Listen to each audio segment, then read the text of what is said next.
Welcome to the show, Corey. Thanks so much for being here. I'm really excited to meet you and to ask you some questions. For everybody watching, Corey's channel is called the Slot Master 316. Please, everybody, check it out. Subscribe, check out his content. I'm really interested in your channel and your story. So first, Corey, thank you so much for coming on the show. Thank you so much for having me. I've been watching your guys' podcast, the last couple ones, and I was honored to be asked to come on. We're really happy to have you. And I'm hoping to start by asking you, how'd you get into this? We were chatting before the interview and you said you've been in radio and kind of been into podcasts for a long time, but how'd you get into the slot influencer niche? Influencer is a funny word to me. I am just a dummy who sits there and presses a button and hopes to win jackpot. So a friend and I, Bubba's Picks 316, started recording after my cousin, Joe, said, you go to the casino a lot. Why don't you just start filming this? And I was like, what are you talking about?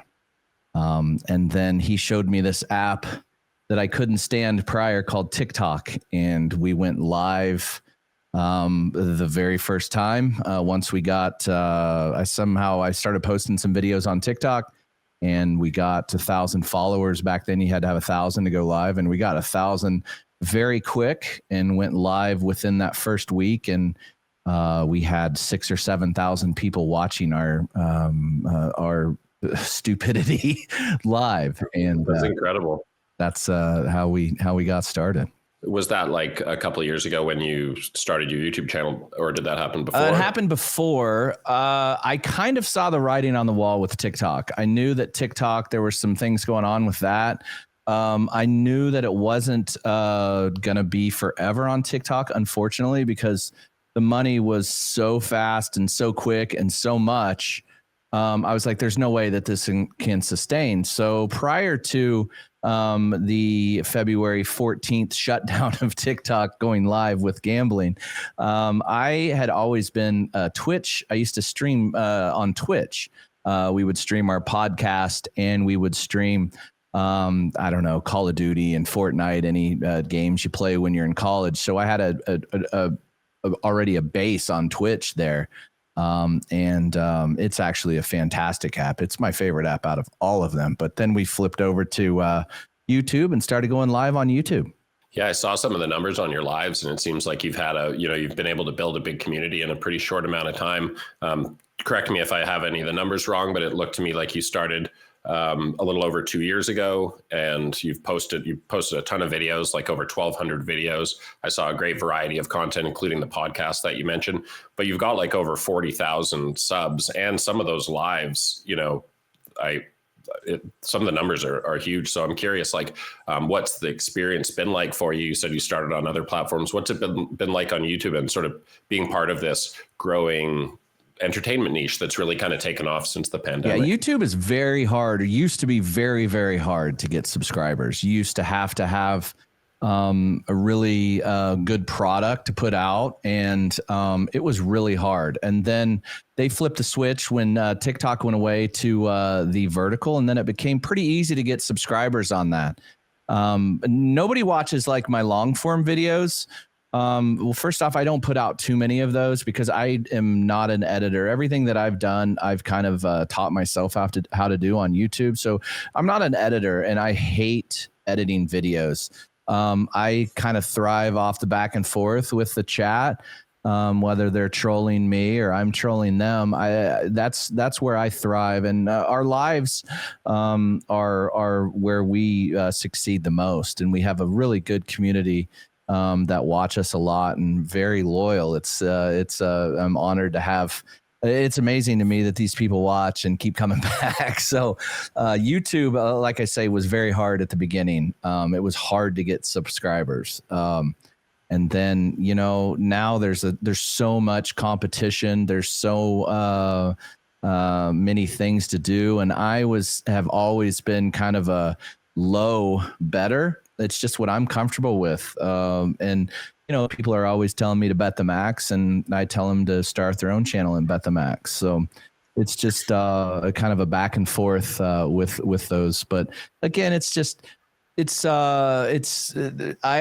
prefer the lives too, because I don't have to edit anything. Yeah, well, you mentioned you came from a background with Twitch, and it's a different kind of community building that happens, especially when you're chatting with your like live with your audience and stuff. And it's so I kind of got into YouTube's like slots YouTube through Twitch as well with more online slot stuff, and I was always really blown away by the amount of community and how authentic the relationships and stuff were around this online slots community and other games too. But I'm curious, like you mentioned, your friend told you because you've been playing, you go to the casino a lot, you should just start filming it. What's your background like when it comes to slots and casino? How long have you been going? What's, what kind of got you into it, or what keeps you into it as something that you enjoy doing? Well, the joke is my dad got me into it very, very, very, very young.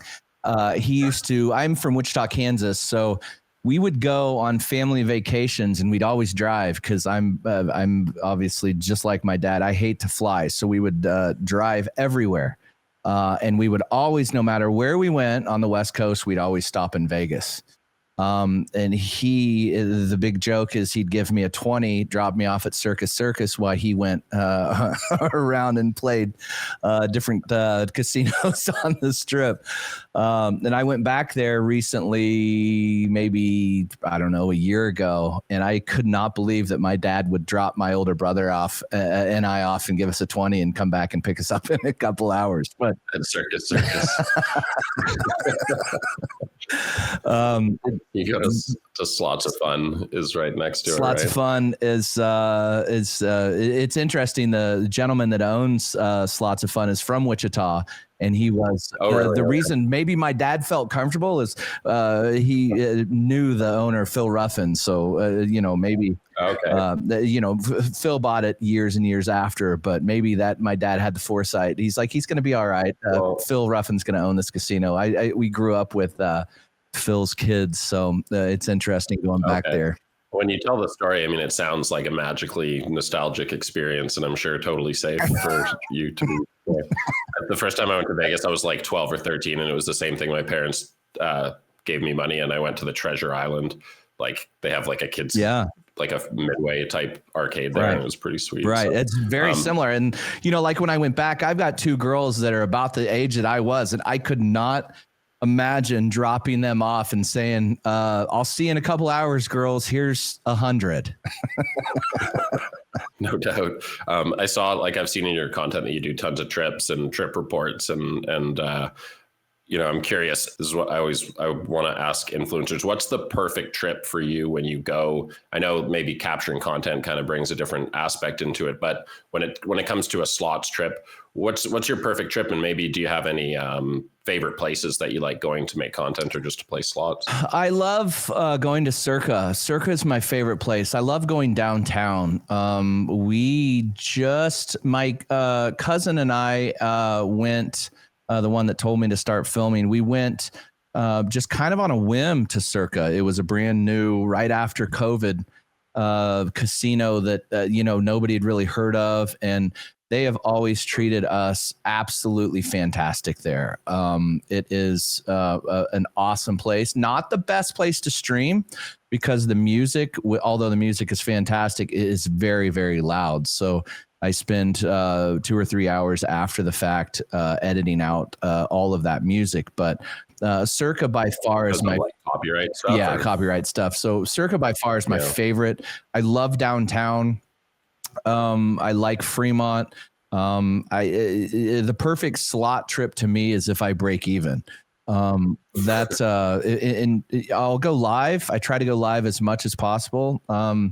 And if I break even, that is a fantastic trip. At Circa, I was lucky enough to hit the biggest jackpot of my life. I hit the Super Grand for $75,000 on a $3 bet. So, wow.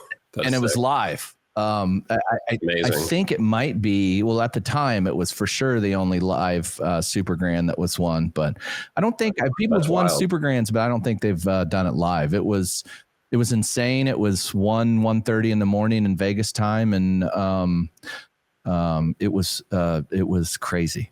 Can you paint the picture or tell us the story about how that went down? Because that sounds crazy. Like, how long ago did it happen? It happened Labor Day, September of 2024.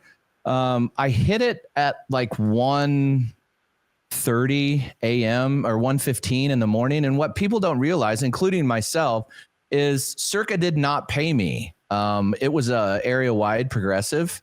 So it was all the state of Nevada was vowing for that super grand on the Egyptian Jewels machine, or those machines that have the super grand. So I hit it at like 1:15, and we did not walk out of there until about 5:45 in the morning after it was all said and done. We had to wait for a representative from Aristocrat who happened to be close by come out, and he was super serious when he showed up. My host or a host was down there and said, "Here's our jackpot winner." And the guy's like, nobody's been declared a winner yet. So then, of course, I'm freaking out. I'm like, oh, my God, what possibly are they going to say that I shouldn't have been filming? So I was freaking out for about 3.5 hours of that 5 hours. And then all's well that ends well if they pay you. Yes. So the main slot guy on at Circa, like the slot guy, I don't know, the whoever, they had to like watch the film. They asked me a whole bunch of questions if I was the one that pressed the button. Make sure you're pressing the button out there, because whoever presses the button has the right to the jackpot. You may find out who your friends are quick. If I had a couple of buddies with me, and they asked if we split the pot. They asked me a whole bunch of questions, and I'm guessing that was to make sure I didn't owe any taxes or have any outstanding liens on my house or anything. Because once Aristocrat pays me, they have a hard time getting that money back from folks. I'm guessing if they owe taxes or whatever, but. Interesting. Yeah, it was interesting. So, the slot attendant came down and looked at it and goes, "Why am I down here?" Because I had only won $250 on the bonus. It was actually a pretty decent bonus for a $3 bet. And he goes, why'd you bring me down here? And then the other guy goes, "Sir, look up. He just won that." And that was the first. That's amazing. First Super Grand won at Circa. So they kind of were new at it as well. Do you take a check? I took a check. Yes. Nice. That's another good tip that I've learned from a few people that we've interviewed. I'm fairly responsible. The only thing that I've bought basically with that, I funded a little bit for the channel, but I bought my wife a nice bracelet. So other than that, I really haven't spent it because I'm really concerned about the taxes, which I'm in the process of getting figured out how I can maximize that $75,000. That's really exciting, man. Congratulations. I'm sure, it's kind of like, it always strikes me when slot streamers are making content. When you win, it's great for your finances, and it's also great for the content. And it's kind of the same thing on the flip side. When things are going less well, which is common playing slots or any casino games, it's not great for your finances, as well as not always great for the content. Yeah, so, it's been an interesting with that video, the video and the shorts. You never know what's going to be successful or ever going to be viral. Some of the worst, I thought, in my mind, videos that this is terrible and I'm going to post it, have 300,000 views or 150,000 views. This one, I have way more videos that I've won way less, do way more views than that. So it's kind of a flip of the coin of where the videos get in the matrix and the guessing game. So it's my plan kind of all along to just throw as much at the wall and see what sticks. And my Super Grand video surprisingly hasn't gotten that many views as I thought. I was like, oh my God, this is going to get 1 million views, and no, it didn't. Well, I mean, that's kind of a good thing. At least you still have the chance to make quality content, even when it's not just big wins, which you can't, isn't going to happen a lot. Right.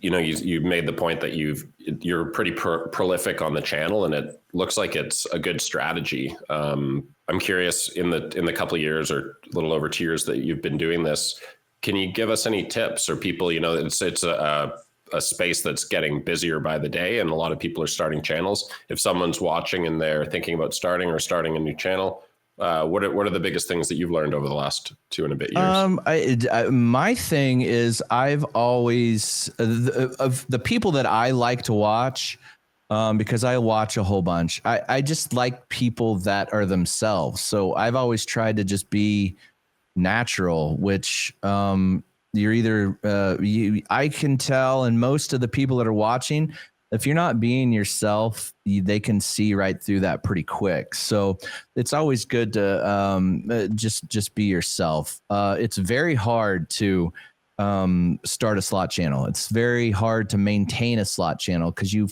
I feel like I have to keep producing content.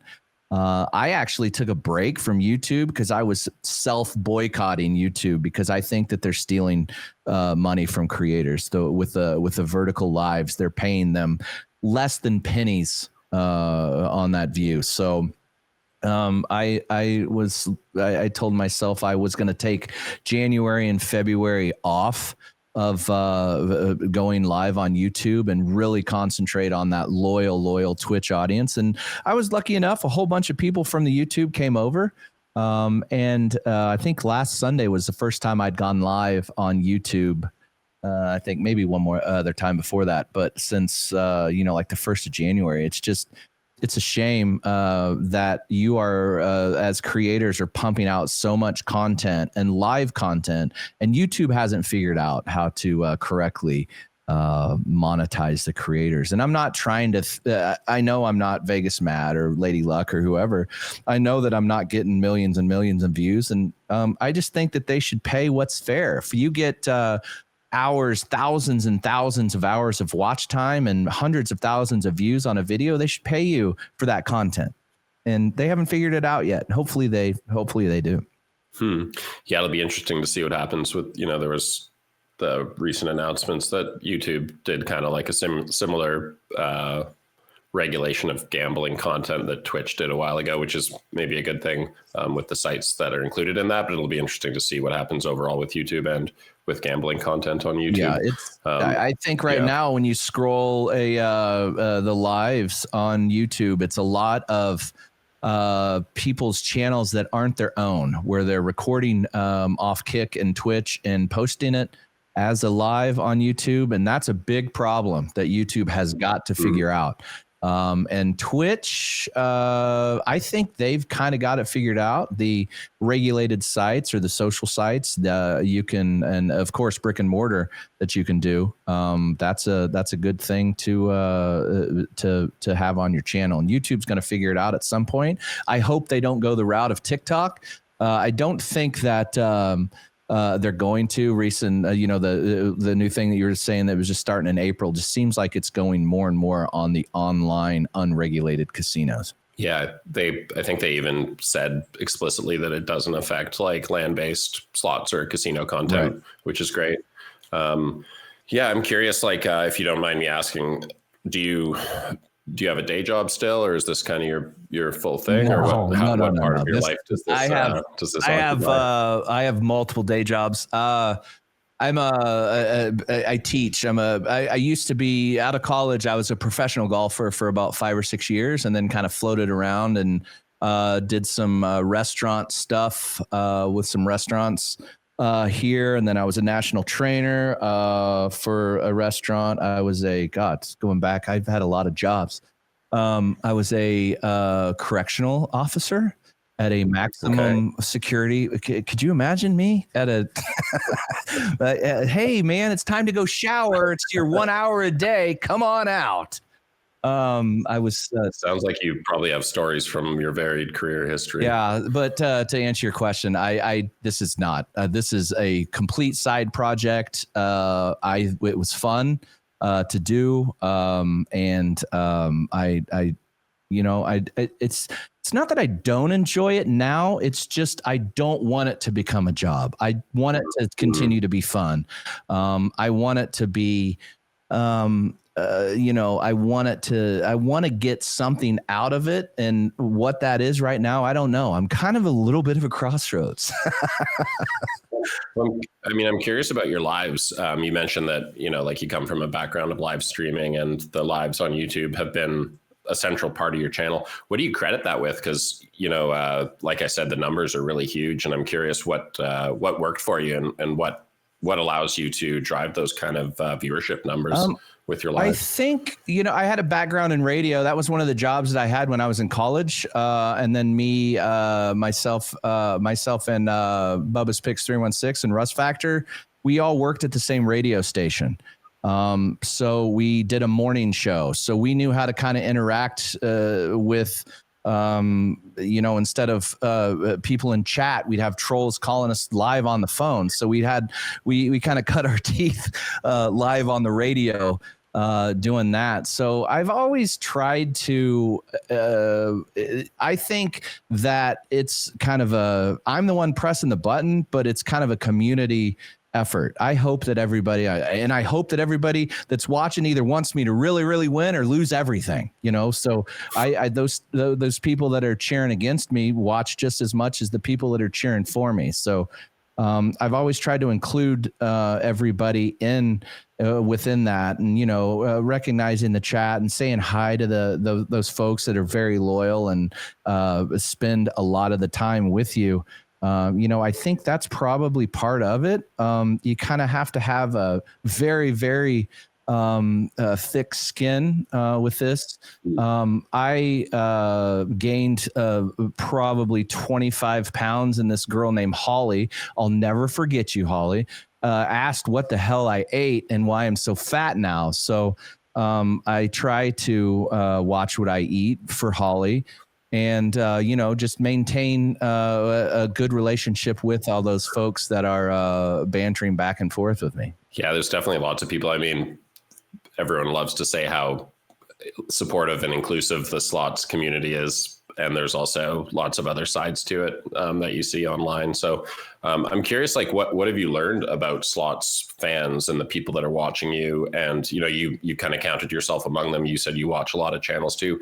Have you learned anything about what kind of people these are, and have you made any relationships with people in your audience in particular? Yeah, for sure. We had a little get together last year where we all met up in Kansas City. It was kind of I've met some really, really fantastic people through this. Some of them are even Canadian. We actually recently had a guy on our that we met through slots on our podcast, and he's been a fantastic addition. He's known as Fleshy P, the Canadian. So any questions we have about Canada, we ask him.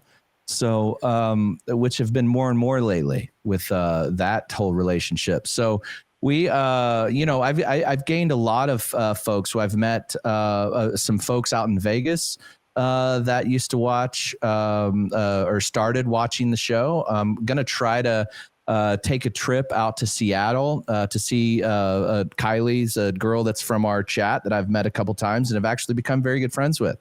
That's so cool. So we're trying to go out there to Seattle. There's a whole bunch of folks that are out in Seattle that watch the show, and it'd be fun to be out there. I've never been. Well, it's pretty close to Vancouver where we're at, so we could always make the trip down. On that note, we're seeing these kind of live meet and greets, but also like high limit room launches, game launches, real like inclusion more and more of slots content creators in the marketing in the casino world, which is a big industry, obviously.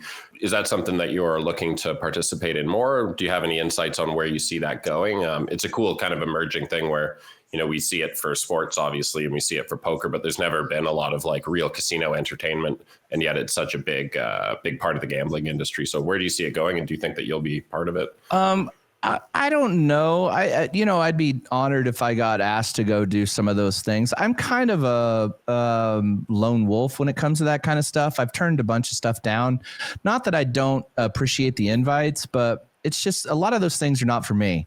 I just happened to be in Vegas when they were doing the grand opening at the El Cortez. So every slot channel out there was, or every slot channel on YouTube was out there So it was good. I spent some time with Jackpot, SlotsBot, and it was good. Just kind of throwing some ideas back and forth with them. Like they were on your podcast. You had them on, and it was very interesting. Just kind of seeing and talking with some of those folks. I've made some good friends that are streamers, but I've kind of learned to do my own thing. It's fun to collaborate every once in a while with those, but to kind of get really, really involved with other slot channels hasn't been the best for me. But it's cool. I think that casino managers that are not taking advantage of folks like myself and any other slot channel that is broadcasting from their place for free are ding dongs. They need to embrace it, and more casinos are doing that. It's always cool to talk to the GM at El Cortez, and the expansion they did is absolutely beautiful there, and it was cool to see all the streamers there and them just embrace it with open arms. Circa is the same way. They are very, very nice to me and the rest of the streamers. I've had a couple conversations with the owner, Circa, just in passing. He sees me streaming. He stops by and says hi and always gives me a thumbs up and says, keep it up. And that's good to see. 10 years ago, you couldn't even pull a cell phone out with them shutting you down or kicking you out. And there's still a couple of casinos are that way. I don't know what they're hiding, especially with slots. More and more casinos are allowing table games and blackjack and that type of stuff. I can maybe see how they could have somebody in chat counting cards or something like that. But as far as like craps or baccarat or anything like that, it just let them stream. It's just good publicity for that casino. I guarantee you, thousands and thousands and thousands of folks go to El Cortez because Vegas Matt streams there. There's a chance I can run into Vegas Matt. And that's done nothing but do good for that casino because of that. No, I totally agree. And, you see a lot of streamers like you're describing creating content from these properties and mentioning them and giving them exposure, sometimes for free, or, maybe it goes one step further to like a high limit room opening or a meet and greet or something like that. But I'm curious if you think there are more opportunities, and how do you see this growing? It just seems like for the casino's own marketing channels, for their own, socials, for their own advertising, slots content creators are really recognizable and trustworthy and credible. Do you think that there's more growth, and do you have any insights into what that might look like in the future? I don't know. I think the sky's the limit with that. Brian Christopher has his own room at the Plaza. Jonathan Jossel there is another individual that's running a casino that's with open arms. I think that's the next step. Is all of these casinos are just going to say, hey, come on. And then with anything that you do, the cream always rises to the top. So as you can see, Vegas Matt, he puts out a fantastic product every single day, very consistent, very family friendly for the most part. And, it's just like it's like a TV show. It's, you got to tune in to it's 1:45, I think, my time, or 1:15 my time every single day. You know what you're going to get. You're going to get those three guys sitting around. So a casino like El Cortez is very smart to latch on to that and do whatever they can to get somebody in there. And, I don't know what the future holds for that, but it's going to be hopefully casinos are going to see the upside only from that and continue to capitalize on it. Those casino they're smart folks. And hopefully they kind of figure it out. Brian Christopher, he has his own slot machine. I'm sure at some point, if Vegas Matt's not already in the works with one, I'm guessing he's going to have his own. So, it's that's really cool. It's interesting to see where it goes. But at the same time, you cannot keep selling the same product to the same people. You've got to do something to set yourself apart. whether that's huge bets like in G slot or somebody with, I'm not sure, a Vegas low roller who started with low bets. I don't. He had a good personality and a great following, and his videos are well done. So you got to set yourself apart somehow. And I'm always thinking late at night why or what to do, and trying to come up with new good ideas. So that's where I hope the future is.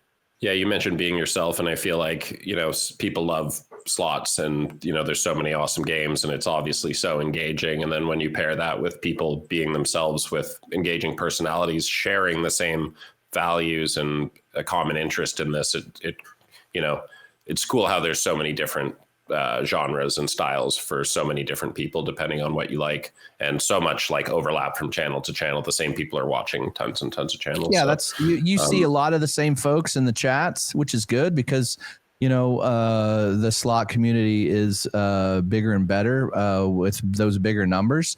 Those folks that are watching those slot things and showing up to those meet and greets and those slot tournaments at El Cortez or Binions or wherever. And I'm here because so-and-so's here. That's just going to prove to those casinos that it is worth it. And hopefully, you get more and more deals with those folks. I don't necessarily watch Lady Luck as much, but they recently just moved there. So maybe there's something in the works for them in Vegas. That would be smart for a casino to get her to promote. She's got a huge following and have like a residency. Yeah.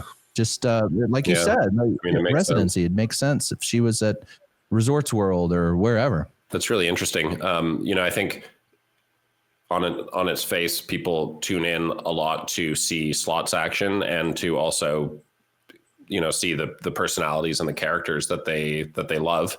I'm curious, what else are people getting out of this kind of content? Something that strikes me is that, people like yourself, you're doing this already. You're experts at casino. You've been experiencing casino stuff for a long time. So you really have a lot of expert insights and stuff. And I'm curious, this is one of the reasons SlotsFan exists, is to help slots players have a better time. That includes, gambling responsibly and understanding the reality, because there's also a lot of superstitions and myths and strategies, even in the influencer world. People say all sorts of different stuff. So I'm curious, do you see that as part of the value or the role of influencers? And do you have any tips or insights that you've learned that you could share with our viewers that would help them have a more fun, safer time when they're going to the casino? I always, and I've always started out with money that I've set aside, that if I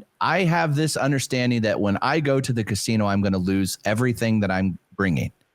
And if I win, I know when to stop. Some folks don't necessarily know when to stop, and it's a slippery slope.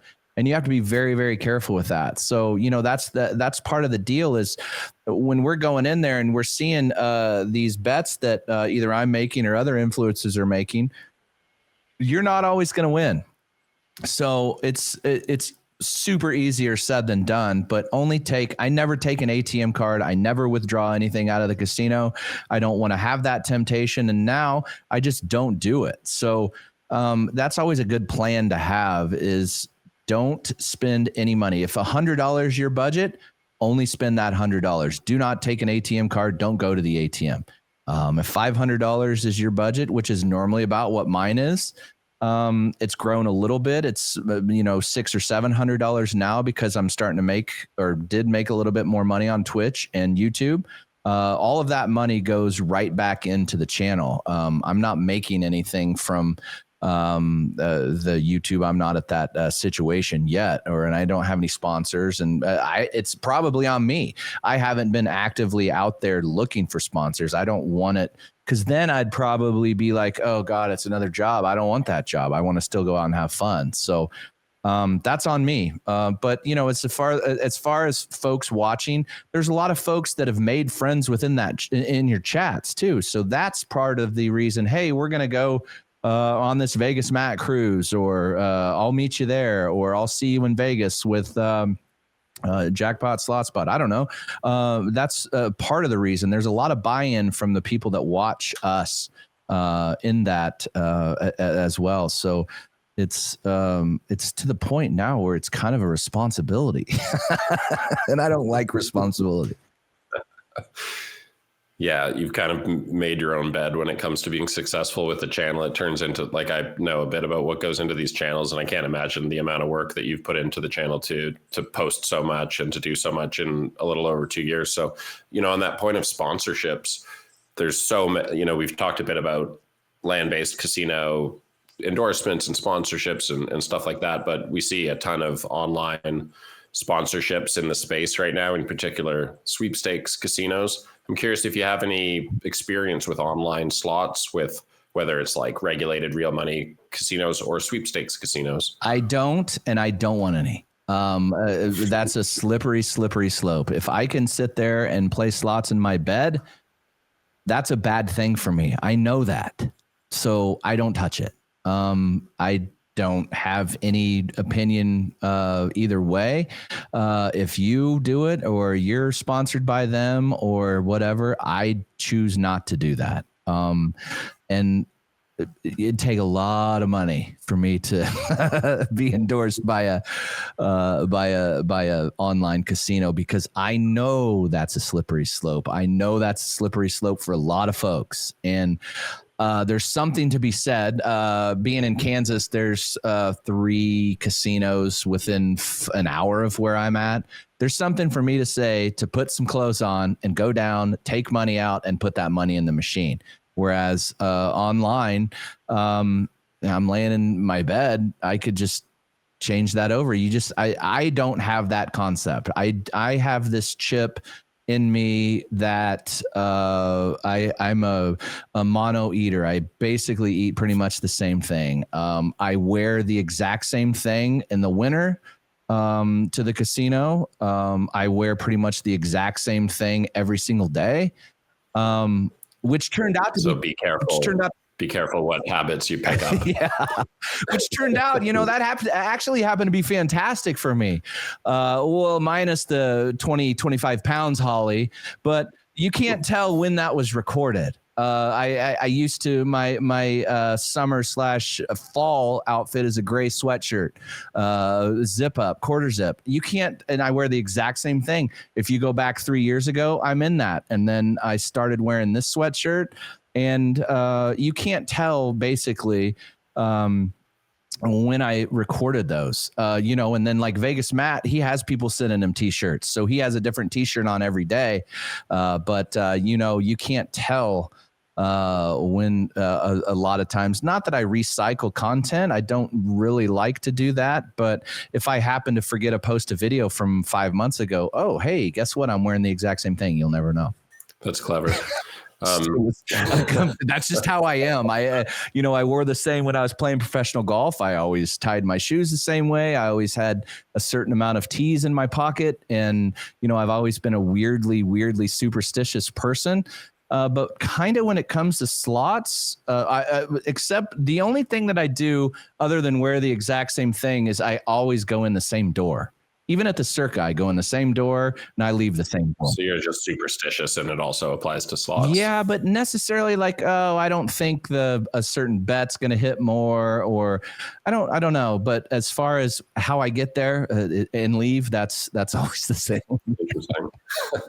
I'm curious, like, do you are you into any other kinds of gambling? I know golf, like betting's huge in golf. Do you have any experience like prop betting or playing money game golf? Actually, one of my sponsors, the sponsor was a oddsjam.com that helps you do sports betting. So they reached out to me, and I always kind of was like college sports and basketball and football. I bet on that a lot once it became legal in Kansas.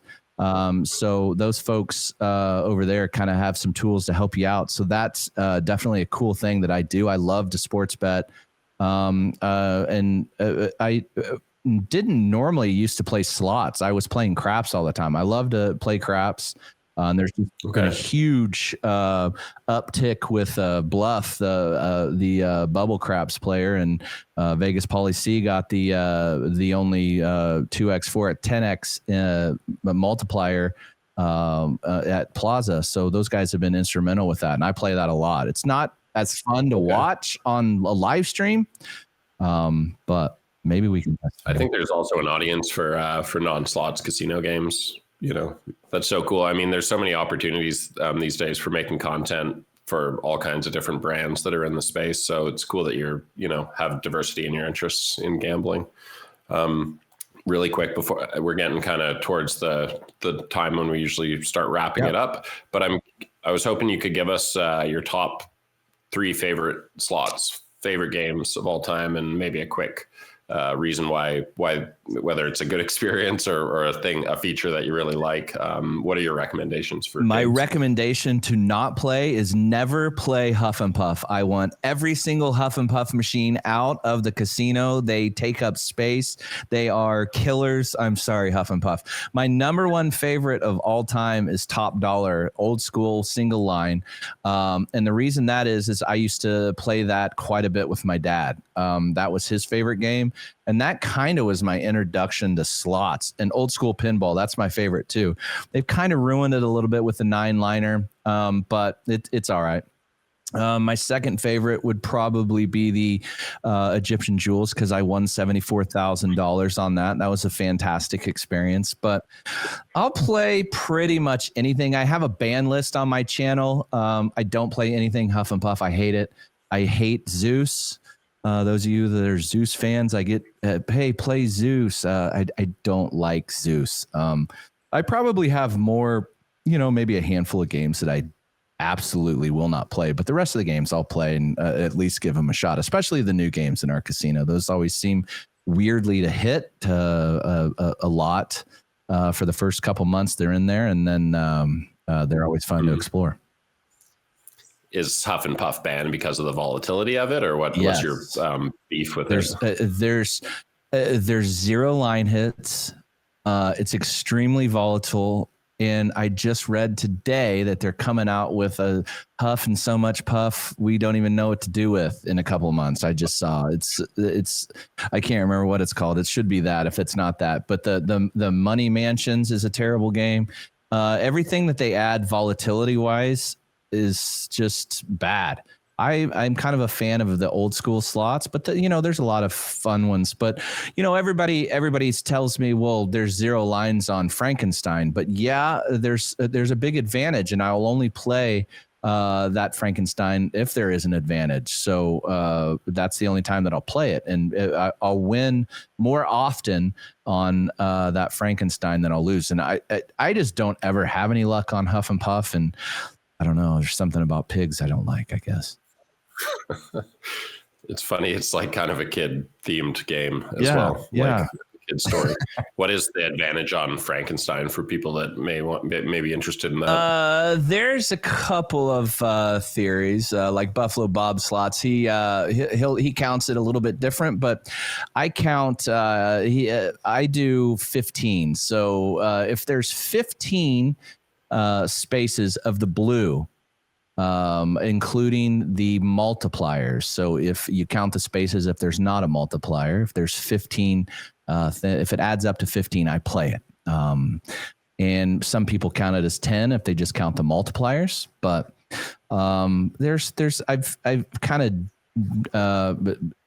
I've dipped my toes a little bit in the advantage play world, because there are some.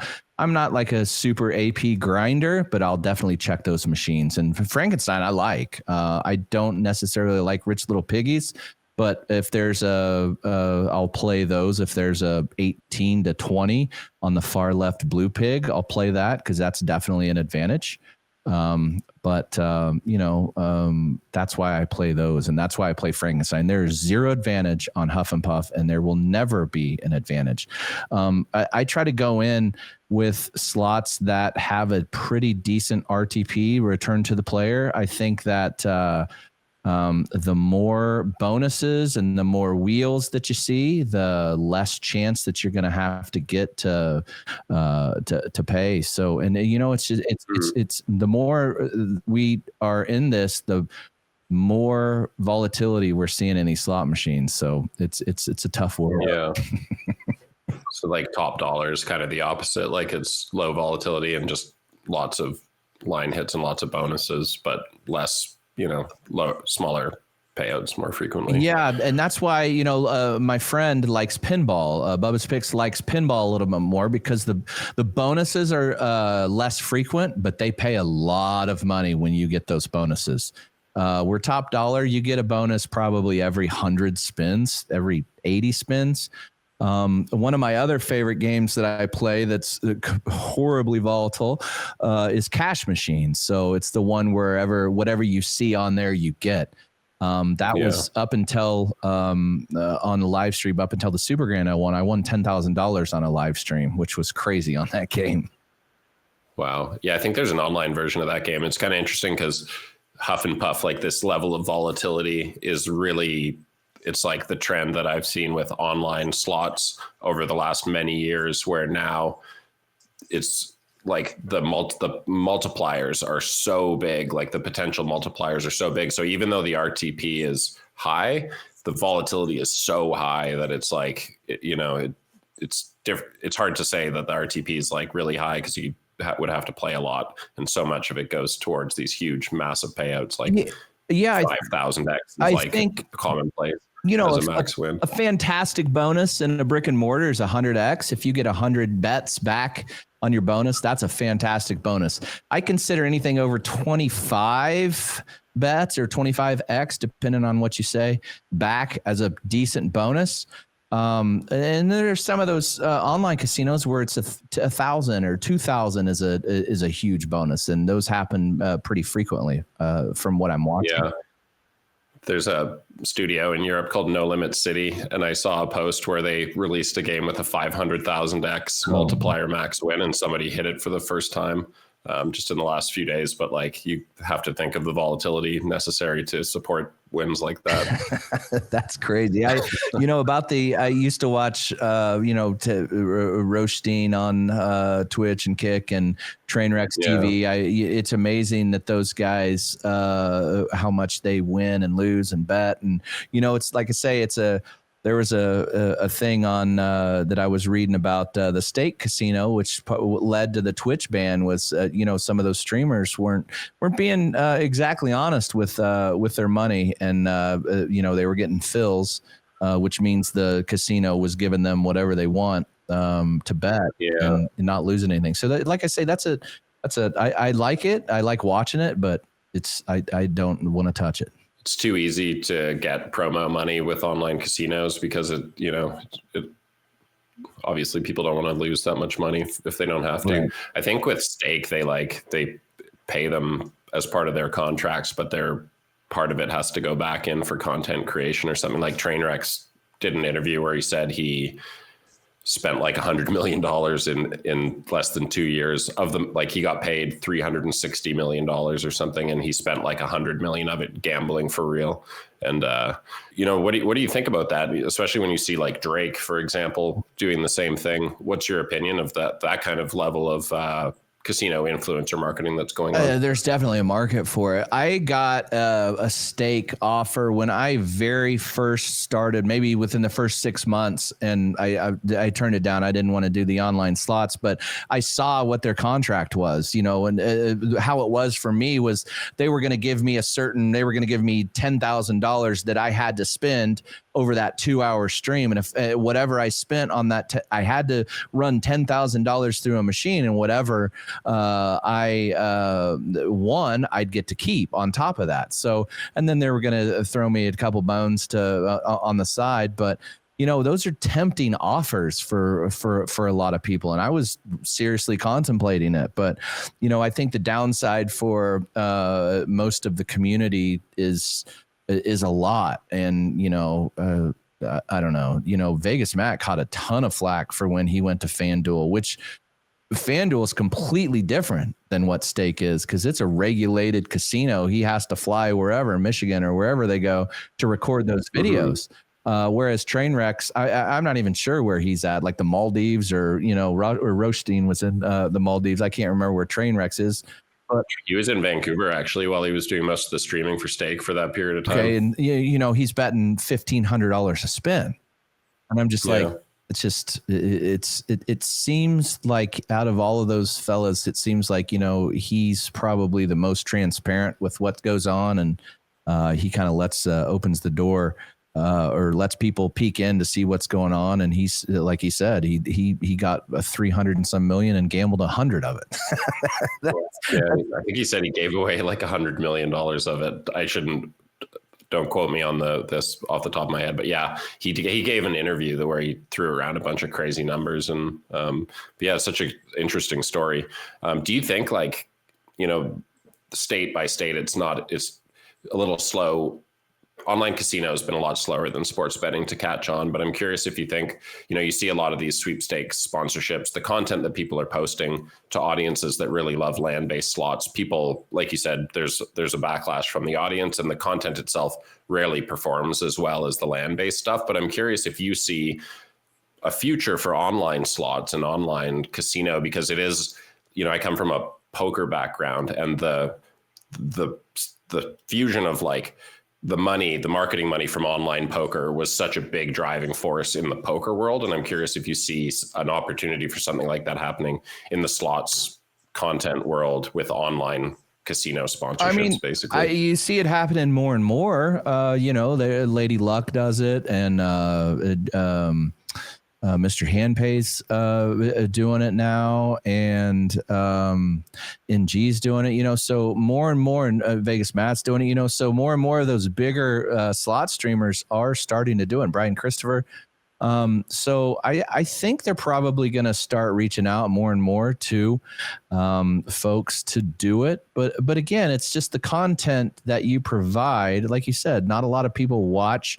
There's going to be, NG could be betting $1,500 a spin or $1,200 a spin online, as opposed to what he did the other night on his videos where he was betting $1,200 in the casino. He had thousands and thousands of people watching him do that. So I don't know. I don't know what the separation is, because like you said, a lot of people played online poker, and I'm sure a lot of people play online slots. So, it'd be a natural progression for those folks to get involved with those influencers. Yeah, it seems like the demographic of people that make up a big part of the YouTube slots audience are not the people that are playing online casinos. And maybe it's, maybe to do with the age of the demographic, but it's interesting that you're into Twitch and other platforms, because I think some of the audiences are a lot more aligned with online stuff. And it's interesting to see, it will be interesting to see how that affects the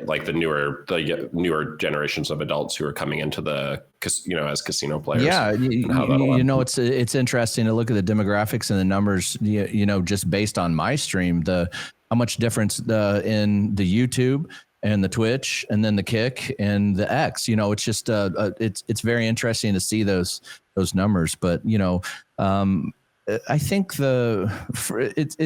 the promoting the online just is not for me right now. Again, I can be bought, so if you're out there, hit me up. I can for the right price. Yeah, everybody's like, well, you're a sellout. Well, what are we supposed to do? Well, you never know. Maybe for the right brand, too. Yeah. Not all brands are the same. In particular, with sweepstakes casinos, even sweepstakes versus the regulated sites like FanDuel and other sites that you mentioned. So, yeah, it'll be interesting to see how it all shakes out.